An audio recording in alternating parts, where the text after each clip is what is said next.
Historical Society. Thank you so much for coming to the Wilton Historical Society's first ever Candidates Forum. We are very pleased that both candidates agreed to come. And it was sort of interesting, a couple months ago, I guess we had this idea to do this debate or forum, and we're running around, we're a pretty slim staff, and I asked Amy to make phone calls. Well, it wasn't that easy, but Amy, over the past over a month, completely took this project and took ownership of it and did a great job. And through her, we got the Model Congress here, and I thank them. I think they're going to introduce the candidates tonight. Yep. And I just want to give a special shout out and thank you to our new board member, high school teacher Ken Dunaj. So without further ado, thanks again for coming. And here is Amy. Amy Bias-Care, and she's our communications and marketing coordinator. Thanks. Wow, oh my goodness, we're a full house. Thank you all so much for clearing your schedules, coming. I really want to thank the candidates because I know you have a very full schedule of forums and events just like this, and this is kind of our inaugural event. I really just love what Leslie's doing and the society as a whole because we really want to see ourselves as more of a community center. And events like this really extend and advance our mission to really bring in different audiences. And one of these new audiences that I'm just thrilled to have is the Model Congress. I want to make a special mention to Ken Dunaj, who has already been thanked and will no doubtly be thanked throughout the evening, but for making this connection. We really are so happy to have our local students participate and engage in civics, which is just huge. And for us to be able to facilitate that is wonderful. So I just want to thank everyone for coming this evening, and I want to introduce our moderators for the evening. We'll be having Michael Wallace and Randolph Ramirez, who will be conducting the event this evening. So thank you again, and without further ado, our Model Congress.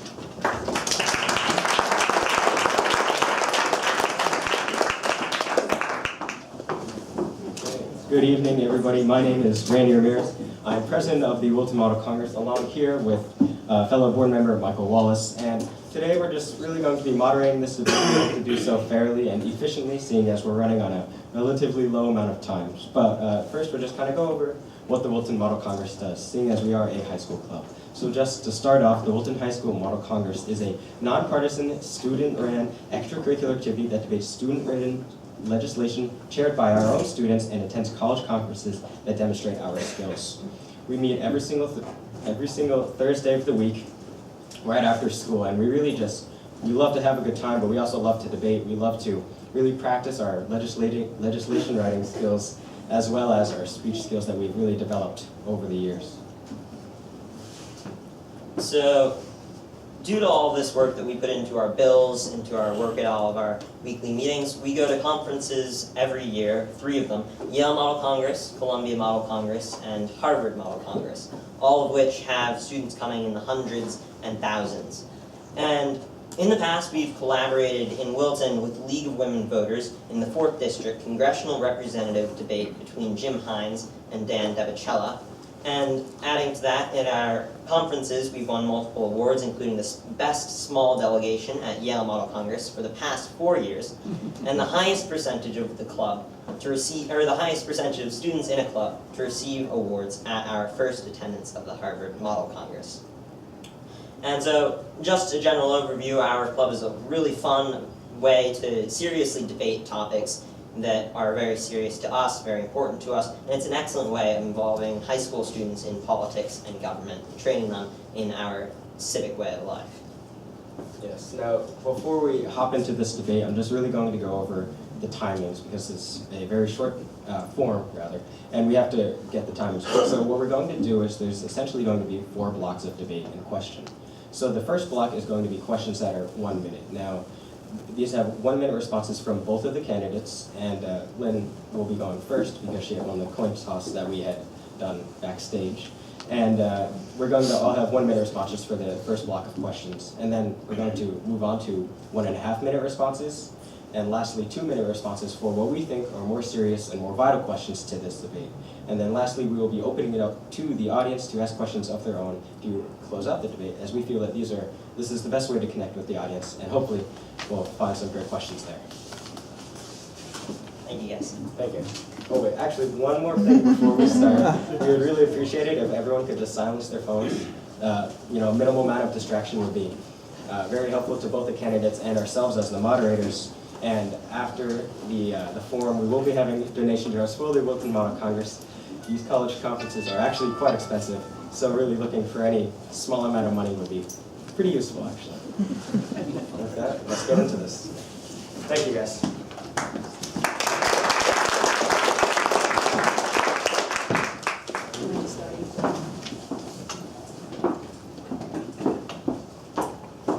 Hi, so thank you to the Historical Society and to Model Congress and to all of you for coming out tonight. I'm running for first selectman because as a 28-year resident with over 20 years of service to the community and a number of nonprofits, I've developed a strong knowledge of the community. As a 7-year member of the Board of Finance, can I just ask, are both of these mics speaking? It's the one to your left that's working. Oh, okay, fine. Yeah, talk Okay. into that one. Let's bring it down, okay. As a 7-year member of the Board of Finance, I've acquired an in-depth knowledge of the schools and of the town. I have, in my professional career, I managed a staff of 150 people, which is about the same size as the town staff. I also have the unique experience of being a CPA. And lastly, I have project management experience, as for 11 years I had my own business investing in real estate. I believe I can combine all of these skills and experiences and make a difference for Wilton as the next first selectman.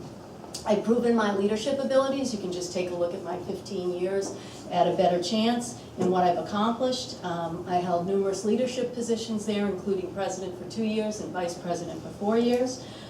During my 15 years with ABC, I was able to adapt the leadership skills that I had developed in my professional career to the leadership skills used in nonprofit, which is different. It's more collaborative in a nonprofit environment.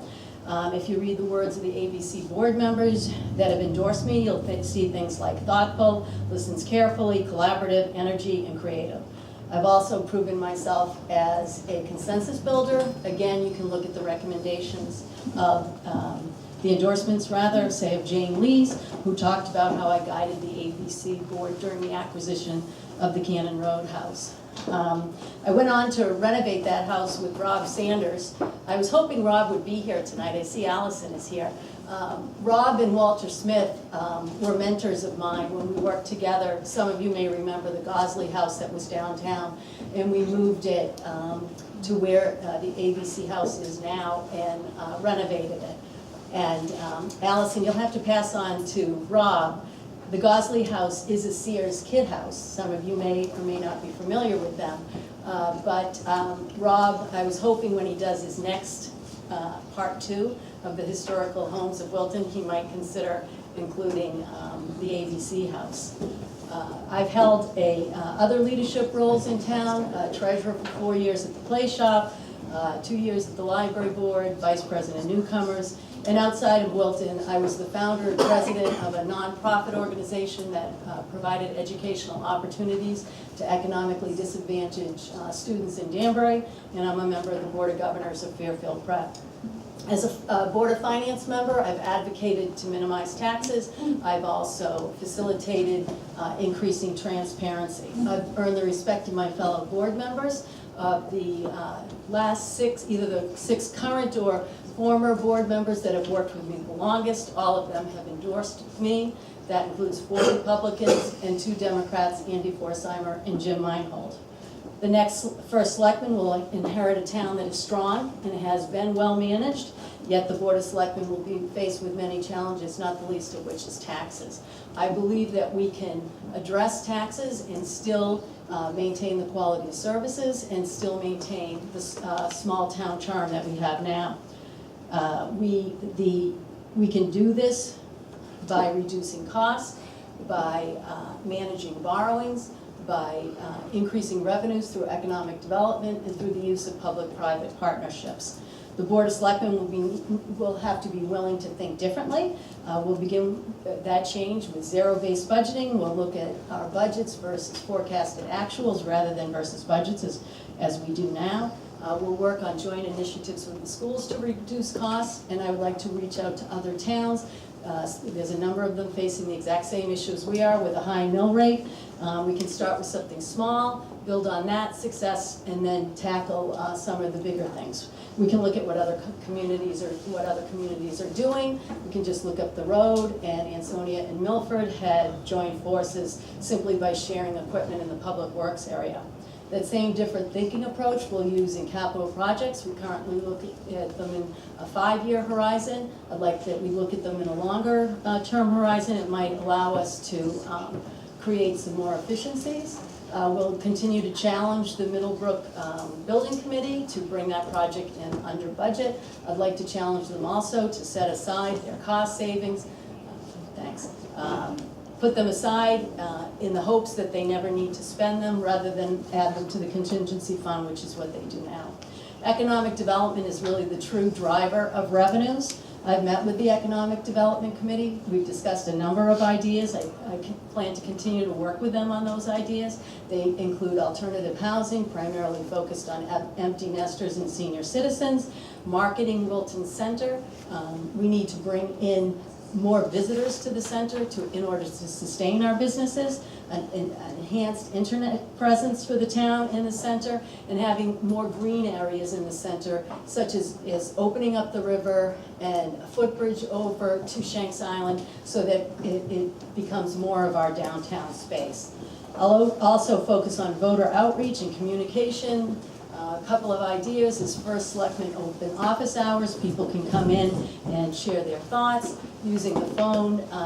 The emergency 911 system that we have now, we can use that as an alternative to also notify people about the town meetings and the public hearings as a way to hopefully increase attendance and participation.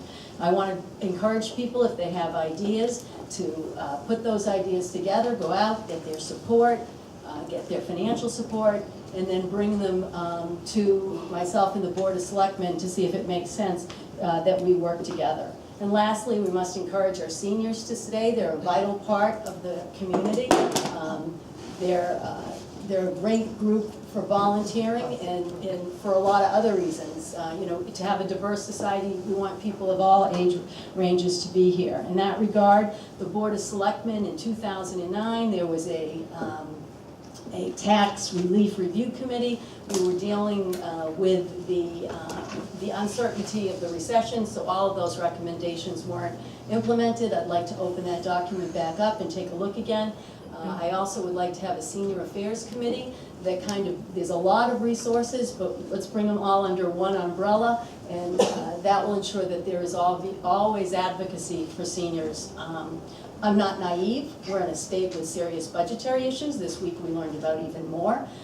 There's no question we've already had some cuts in funding in our payment in lieu of taxes. We'll probably have some more. But I want to make sure that Wilton is following a different trajectory, that we can buck the state, and that's going to begin with planning and bringing all the right people together to develop those plans. If there's one thing that I have learned in my 28 years in Wilton, it's that people in Wilton are hardworking and they're willing to pitch in. I've seen it over and over again in all the things that I've been involved with.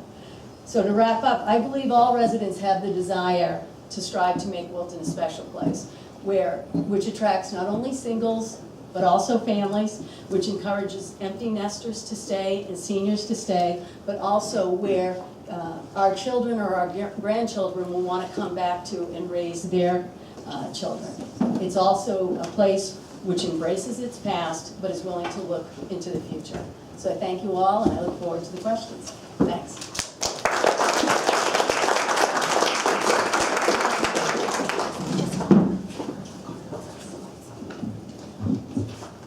Before you begin, I'm sorry, there's a Mercedes outside with their headlights on. We wanted to let you know. The license plate ends in SCD, a gray Mercedes.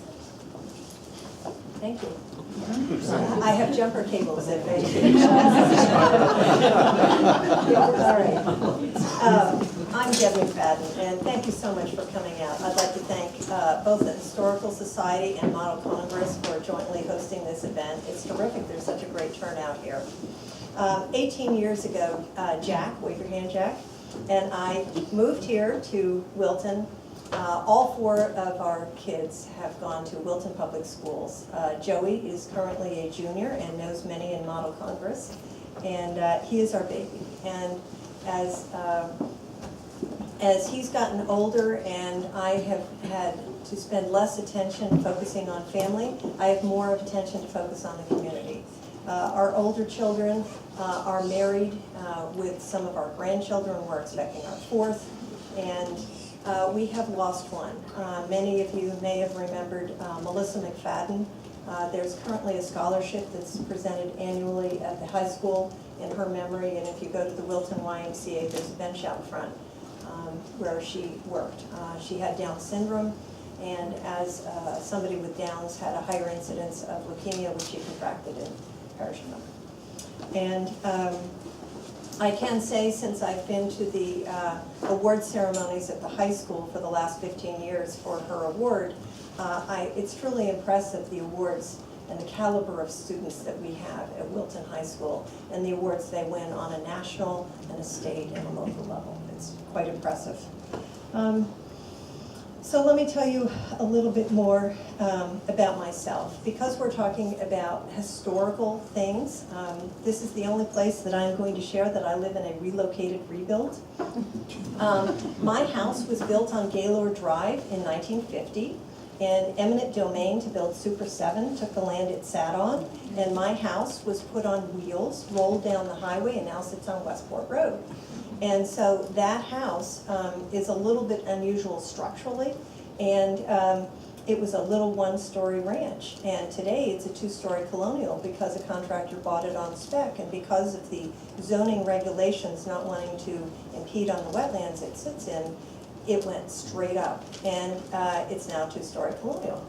And so I am part of the conversation about what do we do with our housing, because I live in a relocated rebuild. Let's talk about what I've done here in town. I have been involved in a lot of things. Many of my activities in the community have been focused around what my family's been involved with. So when my family was younger, I was involved with PTA, taught art appreciation in the schools, did science labs in the schools, was a Cub Scout person on the committee. I am still on Boy Scouts. I serve on a Scout committee as a secretary. I have been involved with boosters, band, basketball, lacrosse, football. I've been involved with STAR for the developmentally disabled, which serves much of Fairfield County. I've been involved with Leukemia Society of Connecticut. I've been active in the Democratic Town Committee for 17 years. I've held the position as vice chair under the last 5 chairmen for the last 13 years and served as their campaign chair. I've also served on a national level. I served in the Electoral College in 2008. I have served as, more recently, trustee for the Wilton Pension Fund. I serve on the NRVT, the Norwalk River Valley Trail. I serve on Trackside Board, and I'm on the Security Task Force to help keep the schools secure since Newtown. Now, I have been on the Board of Selectmen since January of this year. There was a vacancy and I was appointed to the position. And since then, I've been doing everything that I can to throw myself into this. That's the kind of person I am. When I get involved with something, I go all the way in. And I have been excited about how I'm able to apply the skills I've learned in my past. Years ago, before I met Jack and got married and relocated to Connecticut, I worked for the mayor of Salt Lake City for 2 administrations. And so under 2 different mayors, I had the opportunity to work in learning up close and personal about a municipality, about all kinds of things. I was involved in the budget process. I was involved in a process to stimulate more housing development. I worked with making sure that we had more handicapped accessibility for people of different abilities.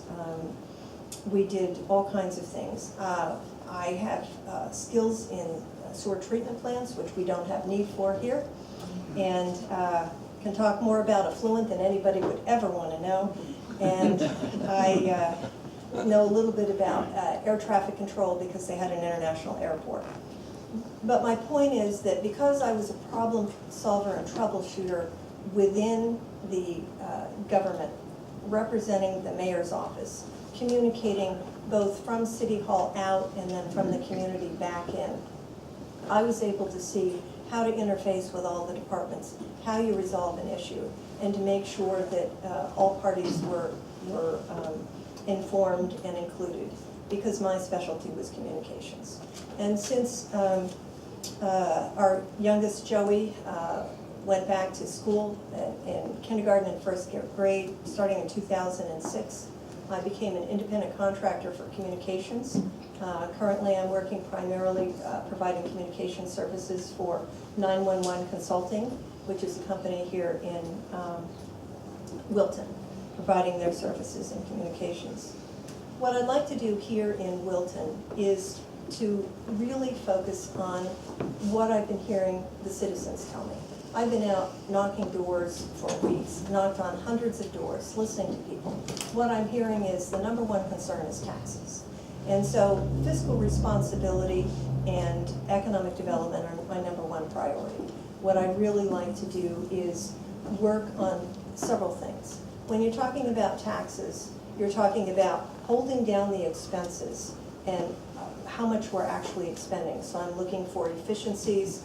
I have some specific ideas I'd like to implement, but also at the same time, we need to grow revenues. The grand list is what we tax. And so we need to have more economic development so that we can be more business friendly, enhance our business community, and increase our housing. Heard from a number of seniors that when they're ready to leave their large home and they're not quite ready for Ogden House or Wilton Commons, there's not a lot of step-down housing in Wilton. And so that's an area where we could create more housing stock. And so the quality of life for our seniors, keeping our schools strong, which is why many of us came to this town in the first place, but allowing a community where our seniors have the ability to stay when they become empty nesters. And also looking at an open, responsive government, communicating more in and out of town hall.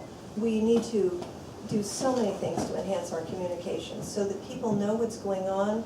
They want to come out and participate in our election process. We need to increase our voter participation. So I'd like to do upgrade our website, have more meetings, get more people involved. My management style is collaborative. I'm the kind of person who likes to bring all the players together, all the stakeholders. So in economic development, bringing property owners, business owners. I've had extensive conversations with the incoming and outgoing president of the chamber and met with people in economic development commissions to talk about what we can do. I've also been meeting with our neighbors. Mayor Rilling of Norwalk has endorsed me, and we've talked about some ideas. We share the Norwalk River Valley Trail. I've been endorsed by Gail Weinstein in Weston, the first selectman there.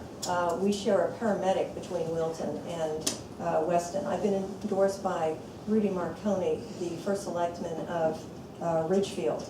And we've been talking about some ideas where we have commonalities. And so regionalism is really important. I've been working on the state level. Our Attorney General and our Lieutenant Governor have endorsed me. I've been talking about how we're impacted by the federal government and opportunities we have for coordinating with them, and having conversations with Murphy and Blumenthal and Hines, all of which have endorsed me. I want to work with local people and find out what the issues are, identify the issues, see what our strengths and weaknesses are, find a common solution, and then be an advocate. My job as first selectman is to be an advocate for the people in this room and this community at large, to be an advocate, build our brand, make us a stronger community, keep us vibrant, help us so that we can work together in unity. And that's my goal. Thank you.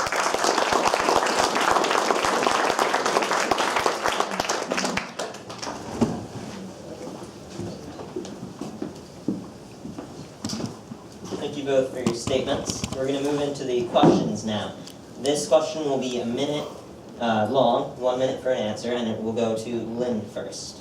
Since we're in the Historical Society currently, we're going to look first at historical preservation.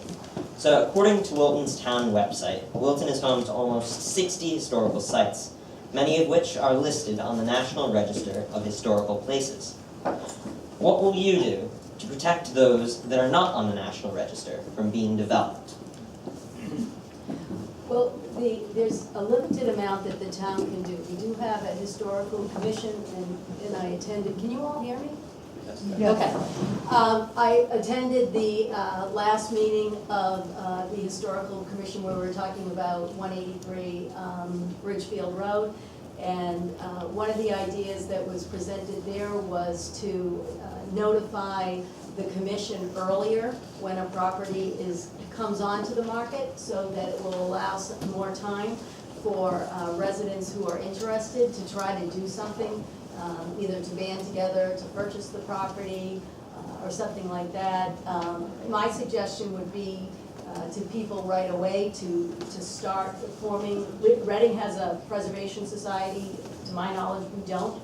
And I would recommend that people may want to band together, start that, and start the fundraising that needs to be done in order to be able to be proactive when something like this happens.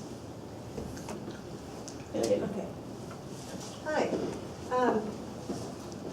First of all, in Wilton, we have very limited recourse on what we can do when there's threat to a historic structure. We have a 90-day delay, and that's pretty much it. I am open to looking at if we can put some more teeth into what's allowed within our town. The other thing, just to clarify, even if a home is on the National Historic Register, that doesn't mean it's permanently protected. There can still be demolition, and so a third party can come in and file for an injunction. We have a book, the Plan of Conservation and Development, that lists the 7 districts where there's a little bit extra layer of protection, but most of the historic homes aren't in those 7 districts. So I'm open to working with the organizations that are interested in this, because I think it's important we preserve our historic housing.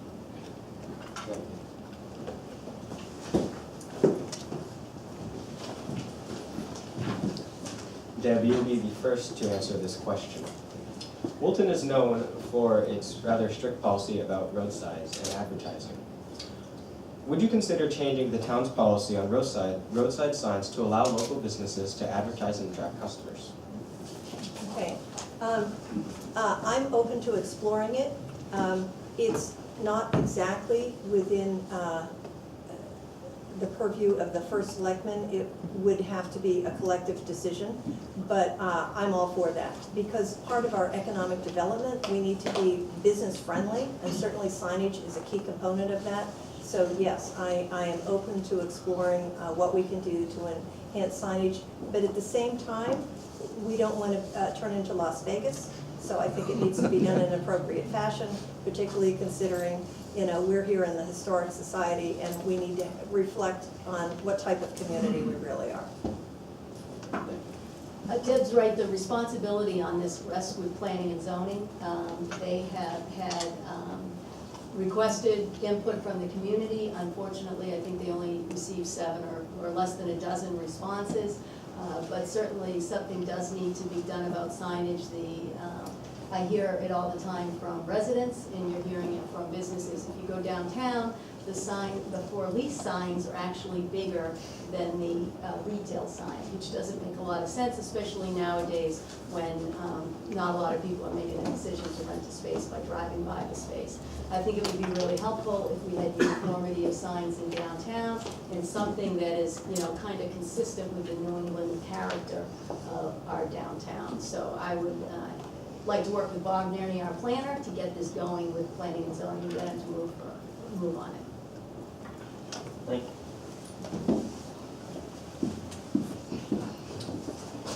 Moving on to one of the more contentious topics in the town, what is your opinion on the recent controversy surrounding the plan to turf Middlebrooks Fields and the plan itself? I've attended, oh, you mind? Okay. Yeah, okay, all right, I thought so. I've attended a number of the meetings on this. I attended the last 3 planning and zoning meetings and the public hearing prior to that. It has now been passed.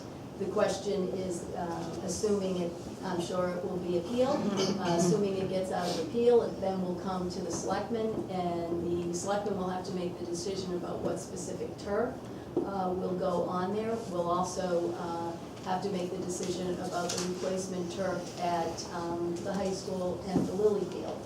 I think it's important during that process, we look at all the options, because there are options. We have black crumb now, but there are different options that might be better for student safety and from the environment. The one thing that I like about this is that a group of people came forward and said they're gonna pay for it. And I do think that's, that's the kind of thing I'm talking about with public-private partnerships. So that part of it I'm very pleased about. Hi. You need to know up front, my son plays football, plays lacrosse. My whole house is covered with little black pellets from the turf. So we believe turf is safe. The state has done extensive testing and has determined that the turf is safe. It has gone through planning and zoning. It is approved. I think it's a perfect example of a great public-private partnership where resources come in from another party to provide a service for the community. The important thing is what we do going forward. In our last turf field, there was not planning on how to replace it, and so I think we need a sinking fund in how we do maintenance of some of these facilities. I think it's we need to be respectful of what our laws are, but at the same time, we need to see what we can do to enhance the community, follow the regulations, and have a safe playing environment for our students. Thank you.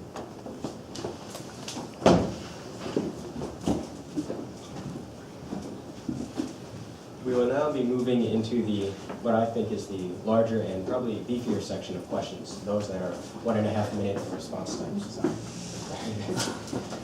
The first question will be directed towards Deb first. Many small businesses in town, such as Peach Wave, Roly Poly, and Mrs. Green's, have closed. What action would you take to lower building rent rates in Wilton Town Center, or to incentivize property owners themselves to lower said rates in the name of making our town more attractive to businesses? Okay. I can't tell a property owner what to charge in rents, so that's not going to happen. But we can make a more friendly environment so that it's good for both the property owner, who is a business himself, and the small business owners. And I think that there's things that we can do. Signage is something that we've already mentioned. There's some other things too that we can do. This gets to enhancing our entire brand of who we want to be, bringing all the people together to say, what kind of a community are we going to be? Are we going to talk about how we're a green community, historic preservation, these types of things? And so once we identify what our brand is, then we need to advocate, and we need to see what we can do to enhance the regulations for our businesses so we're more business friendly. And I think that could include streamlining our approval process. Not that we throw out the regulations out, but that we make it a little bit easier for the businesses, a little less costly, so that people can come in and work. If somebody has a bad business plan, that's not the town's fault. But we can make it a better environment so that businesses have a greater chance of success. We can provide more amenities within the community so that they're attracted and want to come to our town center. We currently are improving our sidewalks. We're putting in a pedestrian bridge, so you're able to walk from the train station over to the town center. And so there's some things that can be done. As Deb points out, there's really nothing you can do as for a selectman about rents. Rents are basic, business supply and demand. And I think you'll see Kimco has had a lot of vacancies. They bought the Stop and Shop Plaza, but you'll see they're starting to loosen up on their rents. They're a REIT, they deal nationally. They're not a local owner, but they're in it to make money and they need to get returns, so they're starting to soften up. We do need to kind of work together to make Wilton a destination. Again, at the last Economic Development Committee We had a commercial broker who came in and talked about the retail market in this area. Wilton businesses cannot survive, for the most part, based on just Wilton customers alone. They need to bring in other residents from other communities, so we have to help people learn more about what we have in the center from other towns. We need to get some signage on Route 7 and do a number of things that help bring that. We also kind of collectively have to think about what kind of destination can we be. When I first moved here 28 years ago, as many of you remember, Wilton was known as a place for antiques. Well, you know, people aren't buying antiques anymore, so that kind of went away. So the Economic Development Committee, and I'll work with them to kind of come up with some ideas of what can that next new destination focus be.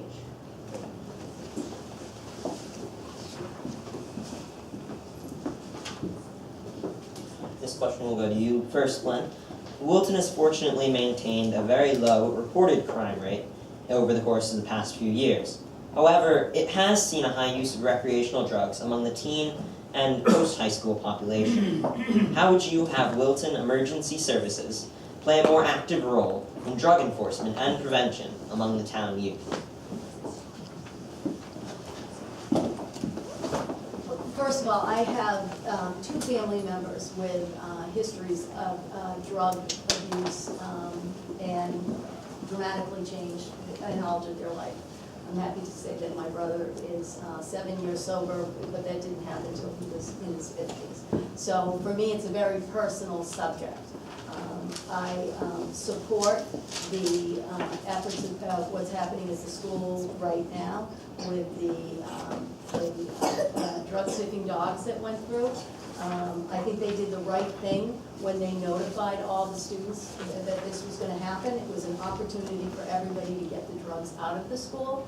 By doing the unannounced searches in the future, hopefully it means that the drugs never come back into the schools.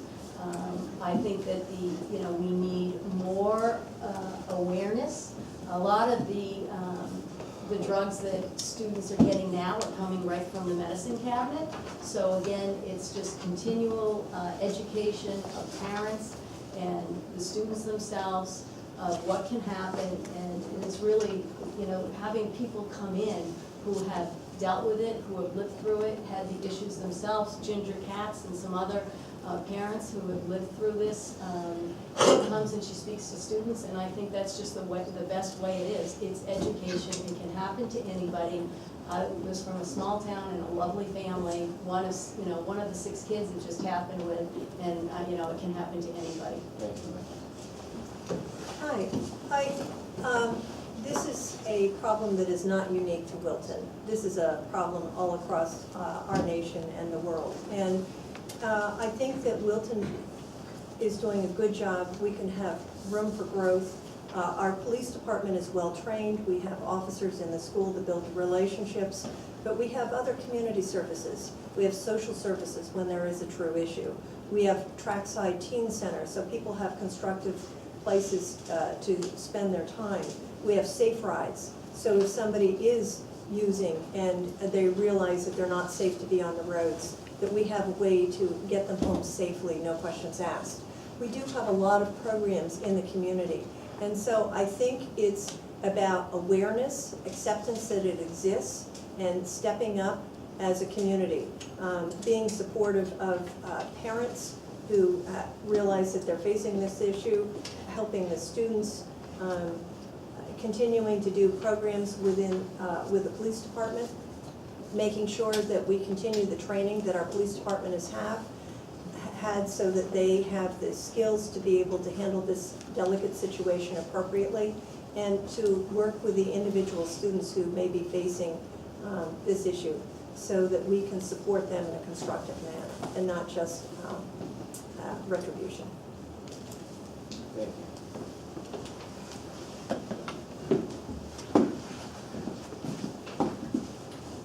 We will now be moving into the lengthier 2-minute response questions, and Deb, you will be starting. Elder citizens play a huge role in the Wilton community. In what ways can you make living in this town more enjoyable for the elder demographic? Thank you. One of the first things I'd like to is reconvene the commission that looked at tax abatement and deferral for seniors and those with disabilities. It's needs-based, and so that would be a big help. I think that we need to work with social services to spend more time identifying particular needs that they've had and seeing what we can do with our social services department. The other thing is the housing that I mentioned earlier. I can't tell you how many people have told me that we need more gap housing between having a single-family detached and being in congregate living. There needs to be a step in between, and so that's another area. We're just finishing up renovations of Comstock, where the community center is. I'm open to having a conversation about what we might do to enhance the programming that we have there at the senior center at Comstock. I've heard from some residents that surrounding communities have more extensive programming and different programs. I'm open to hearing about that. I'm willing to create a committee of senior citizens who want to get together and talk about what the issues are. This is my method, collaboration. Bring all the people that are impacted together, have a conversation, identify what we can do, create a plan of action, and then we'll go forth and do it together. Because I'm not quite there yet, I'm approaching. I'm married to one, but I want to make sure that, so I want to make sure I've got a foot in both camps. I got a son who's still in school and a husband who's a senior citizen. Thank you. As I talked about in my comments, I also want to look at the senior relief and reopen that study from 2009. Also, I talked about a senior affairs committee. I mean, seniors are like everybody. They feel their taxes are too high, so the efforts that I would make to reduce taxes or minimize taxes will help everybody. The other thing is, I find that as we've gotten older, we go out to eat a lot more. We do a lot more entertainment type things that now that my son is 24 and off in law school and not home. And so I think that the more of those kind of things that we can bring into the community, enrich the community, and make it a desirable place to live. There are, I think the Clune Center is something that's underutilized in this town, and kind of changing how that is used, bringing in more entertainment, maybe more concerts, things that just make life more enjoyable here. The Norwalk River Valley Trail, that has been, I think, a phenomenal addition to the town. It's a great space, nice wide trails, relatively easy to walk. So I think that, when you think of seniors, 65 to 105, there's a lot of variation in there, and I think we need to recognize that and kind of meet all the needs.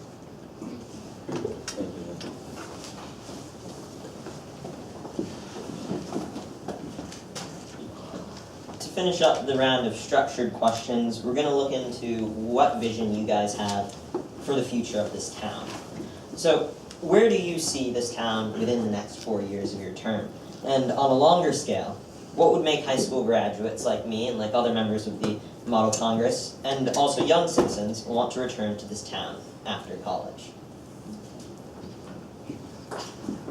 Well, 4 years from now, I hope that we will see a more competitive town in terms of when people look at it and its attractiveness.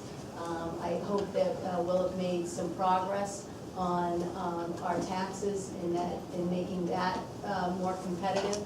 I hope that we'll have done the appropriate investments in the schools, and that some of the wonderful things about the school will be brought even more to light, so that it will be even more attractive to families. The militaristic project will be done, and hopefully it will be done well under budget. The Comstock project will be done, and hopefully well under budget. Hopefully we have a police station we need to talk about, and hopefully we'll come up with a creative solution to that to minimize the burden. And as I talked about, I'd like to see a more vibrant downtown. the footbridge over Shanks Island. I know when I go and I meet friends in town, you know, sometimes you just want to grab a sandwich and a soft drink and have somewhere to sit, and that really doesn't exist in downtown. So I hope to see Shanks Island be a little bit more vibrant. I'm not talking about taking away all our, the trails that we have there, but I'd like a space there that's more vibrant and a gathering place for the community. As far as why would you want to move back here, it's shocking to me how many people actually do. The numbers are pretty high. Dave Clune is somewhere in the back there. I saw him come in. I have a new neighbor that just bought a house down the street to me that came back. I have a number of people I'm friends with that grew up in this town, and I think it's, you know, you live here, you have a great life when you're here. You make friends, whether it's you know, if you played lacrosse and you had a great team, you want to come back. But I think it's the quality of life that you have as a student that makes you want to come here. I just hope the state cooperates and that, you know, as a state, we continue to be vibrant and that there will be jobs for you to come back to. Thank you. Thank you. I think that within the 4-year term, we're going to have a much clearer idea of what our brand is as Wilton. And as the brand is identified and promoted, that what we're going to have is better economic development. We're going to have more stability in our business district. It's going to be more business friendly. That because we have the economic development and we've grown our grand list and our tax base just a little bit, and we've found some economies and efficiencies within how we're spending our money, that our taxes are going to be a little bit more stable, and we're not going to see that rise that we had for a few years with our taxes just perpetually climbing. What I'd like to see is in our capital projects, you've mentioned the fire station that is pending, that will be done with Miller Driscoll, will be done with Comstock, we'll be starting on the fire station and some other projects. I hope we have some more housing projects in line so that we have different kinds of housing available. So if a young family wants to come back and they need a small starter home or a condo, that they have an opportunity to find a place where they can come back to the community that they grew up in. And that that we have a higher voter turnout, that we are working together as a community to face our issues, that we are civil to each other when we have differences of opinion on how we ought to proceed, that there's less animosity, that there's more cohesiveness as a community, and that we unitedly are building our future together with a common vision. And that the other thing that I really want to see, I want to see Chip Gall with a Grammy.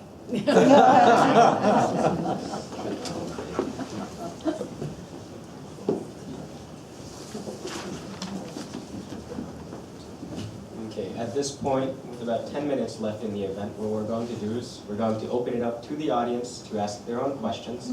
We will likely keep the question answering limit at about 1 minute, just so that we can get a sufficient amount of questioning. Okay. Are there any questions?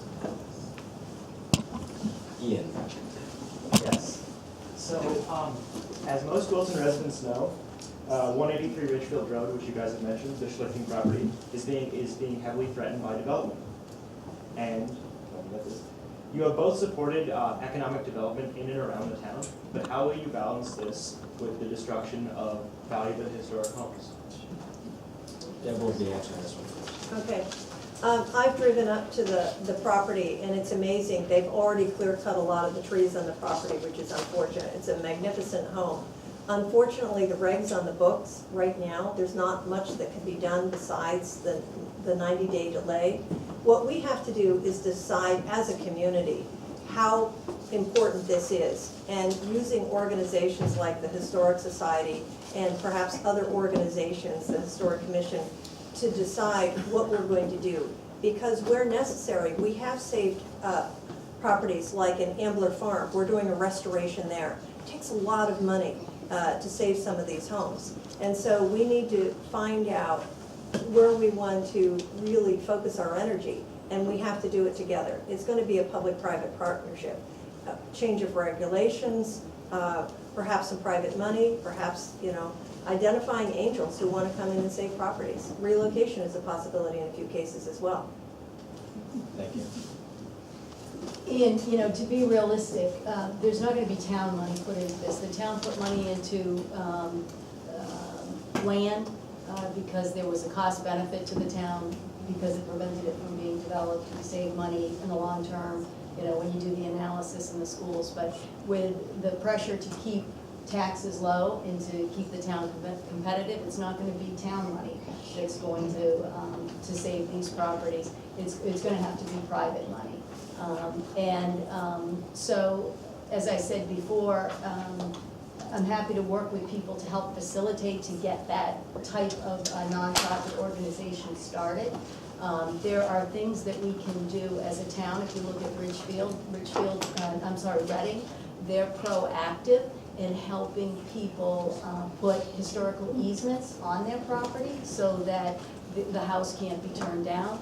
I mean, that has to be an owner that is willing to take less money for their property in exchange for that easement.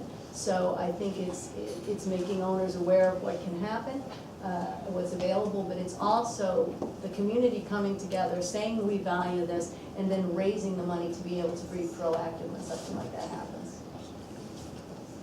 Are there any other questions from the audience? As one method of energy conservation, would you consider use of wind turbines within town?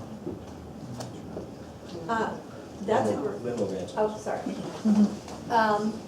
I kind of know a lot about wind turbines because I spend a lot of time at the Cape, and in Massachusetts, and especially down the area of the Cape, that's being used. I mean, that's I think a much more controversial and longer term means of trying to conserve energy. I actually think that solar might be a better way to go. Again, my hometown where I grew up in Massachusetts, the family that I knew that owned the dump converted it into a solar field. So that's been a lot less controversial than the wind turbines. I'm not even sure how much wind we get in Wilton because we're not coming off the sea. But I think I'd be more focused on solar than the wind turbines. To be honest, I know very little, and I think it's important to identify your weaknesses, and that's one of mine. I am not an expert on wind turbines. But I think we have an energy commission here who's done extraordinary things in saving the town a lot of money. And I think solar is one of the ways that we can go. There's a lot of things that we can do to be more energy efficient within our community. And we have a new facilities manager that's a staff member of the town. And one of the things that they can do is work and identifying within the facilities that we currently have, how can we be more energy efficient? There's also the program where you can do the home energy audits so that residents can identify how they can make their homes more efficient because they don't have a facilities manager to tell them how to do it. And so I would love to advocate more of that program so that all of us together as a community can be a leading example within the state of how we save more money. Thank you. Are there any other questions from the audience? Yes. Bond financing, what do you think is the appropriate maximum level of bond debt that the town of Wilton should have at any given time? And specifically, how do you calculate that? Well, Deborah, I'm Devis? okay. We currently have a AAA bond rating, and with that rating, Moody's highly recommends that we stay under 10%. We're well below that now. We actually have room to grow up, increase a little bit. We've been fiscally more conservative than we would be allowed to be, so that I think that we need to stay under that threshold. We historically have. We have a little bit of spikes that go up and down as a new bonding project comes on before another one gets paid off. I think in 2018 we're going to hit closer to that line, but we haven't crossed it, and in a long time, at least in the 18 years I've been here, I don't recall us ever crossing it. And so I think it's important to stay within that boundary. Thank you. Does that actually some statutory requirements that I think, Deb, the 10% you're talking about is the undesignated fund balance, I think. But our debt currently is about 10 million, debt service is about $10 million on a $120 million budget. As Deb says, it will spike up a little bit because of the North Driscoll project, and then around, I think it's fiscal year 2021, it's actually gonna drop because Cider Mill's gonna be paid off and a couple of other things. I would like to try to keep it down at that lower level. Where we are now, I'd like that to be the absolute ceiling. And when we drop off with Cider Mill and the other things, I hope that we don't bring it back up. So, like I said, one of the ways to keep the mill rate down is to manage our borrowings. Only borrow for absolutely what you have to. Try to do the most creative things when it comes to capital projects, and really like to keep it under that $10 million number. Thank you. And for one final question from the audience. Yes. What role do you see for the Norwalk River Valley Trail in bringing visitors into the town, and how would you support the trail development? I think that the, once the trail gets a little bit longer, it's a great running trail. It will be a great biking trail. I mean, the distance that it is now, you can still walk it round trip. When it comes into the center of town, that, people can do half the loop, stay, do something in town. So I think that it's gonna be a great asset for the community. I met with Dan Berg, who's the chairman of the Conservation Commission, and I talked to him and said, this is something that I think that, is a project that maybe the town wants to look at in order to accelerate it. It was interesting because Dan said, we don't want that. We want to 100% fund this with private money. It's a source of pride for us, which I was kind of, surprised by that answer. But I do think we need to do everything we can as a town to make sure that moves along very quickly, because it is a great asset. Thank you. Hi, I'm a little bit biased. I serve on the Norwalk River Valley Trail Commission, and so I'm very much for it. My vision is that with this private money and working in tandem with the 5 other towns that are part of this, that eventually we're going to have this great trail that goes from Norwalk to Danbury. And that we're going to have great signage so people can find it and use it. We're going to do the parking needed so people can get access. We're going to promote it. I would love to see brochures and flyers so that people can come in from New York City, get on a train, get off at one of our train stations, and go bike riding and hiking on our trail system here in our community, have lunch in the Wilton Town Center, jump back on the train because they're going to go across that little pedestrian bridge, and have it be a draw. And it's actually going to increase some of our real estate values because people will say, I live near NRVT. Thank you. So with that, we're gonna wrap up tonight's forum. We'd like to thank all of you guys for coming out here. We'd like to thank Lynn, we'd like to thank Deb, and we'd especially like to thank the Historical Society for hosting all of this. And if Amy or Leslie have anything to say, we'd be glad to turn over the stage. Just thank you very much, everyone, and mark your calendars, November 6th, 7th, and 8th. Our American Artisan Show will be taking place right in this room.